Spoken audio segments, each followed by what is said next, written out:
Let's talk about the United States and how high the guilt is rising and piling up. The guilt for all the crimes and the karma that they're going to have to pay. Let's talk about that, the United States. Oh, I've already done that. I've been on to the United States. I have come out of it.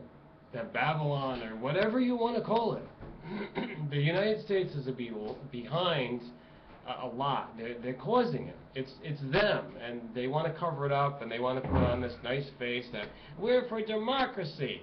You ain't no democracy. You haven't had democracy since the very beginning. It's just a big facade. There is some good things about it, but that's to the credit of the people and the land. The wonderful down-to-earth culture that whatever you can find. But it's not about the government, the corporation, and the power that they wield in the world. They haven't done that good. Oh, they've been probably better than the Soviets would be, and certainly you could argue that they'd be better than the Third Reich. You know, if Hitler got his hands on a nuclear bomb first and no one else could get it, maybe. It's not definite, and hypothetical things are not worth talking about. But while we're at it, since I started with the United States, let's talk about Israel, because everyone wants to hear that. Especially, they want to hear what Mr. E has to say about Israel, since he has an Israeli wife, and he's been to Israel many times, and he studied the Israeli scriptures and books and holiness and history and tradition and just the total culture since day one. There was a time when I was about 10 years old, and I had 8 or 9 good friends, that really close, and all of my best friends within that, several of them. But out of those, how many do you think were Jewish, coming from the ancient tradition of Israel and the Torah and temple, synagogue, all that? How many do you think were? All of them except one. All of them, pretty much, if you want to look at it that way. So that's about 7 or 8 of them around me. And I converted over. I was bar mitzvahed, you could say. I had a spiritual bar mitzvah from above, which is actually the most real bar mitzvah that I would ever want. So the people, by their bloodlines and by their tradition, their families, and whether you want to call it racism or whether you want to call it nationality, let's talk about Israel, because I'm qualified to talk about it. Are you listening? Are you people listening? What is Israel doing with the nuclear industry?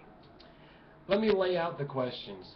What is Israel doing with the nuclear waste? What is Israel doing with nuclear weapons and telling everyone that they can't have nuclear weapons? Are they the little mini United States in the Middle East? Yes, of course they are. They're a fortress there amongst the Arabic tribes, those nations, and some of them created out of thin air, just like Israel. No, not created out of thin air, but it's wishful thinking that it's a historical precedent that they're following.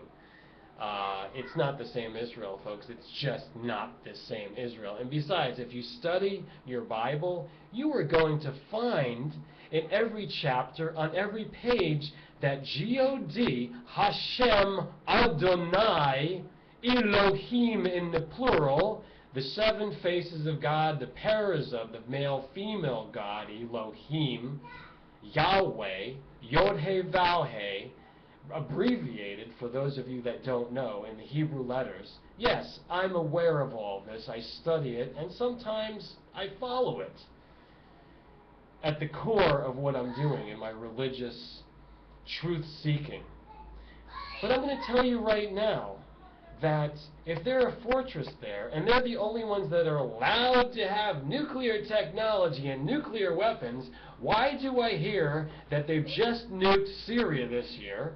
Why do I hear that their nuclear power plant is having problems? Dimona that's had problems before in the past. And why do I hear that if it's a rumor, I'm going to shoot the guy? I'm literally going to shoot the guy. And it doesn't matter. The government wants to shoot him anyhow.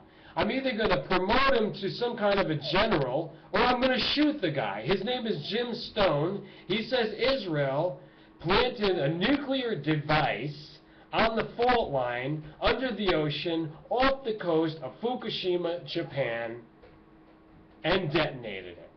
How could you have a 9.0 and the seismic wave pattern does not fit a natural earthquake? It does not rumble up and have that pattern. It actually looks like a nuclear detonation, according to the seismographs. So people need to look into this, and if it's found out that Jim Stone and whoever is supporting him as a shill, whether it's the Saudis, the Russians, the Chinese, the Iranians, I don't care. They all need to be executed. And Jim Stone first. But if he's telling the truth, guess who needs to be executed? Do I have to spell it out? It's an anti-Zionist wet dream. Thanks for listening, folks. I think I'm going to get some comments on this one. Let it rip. Let's make decisions here.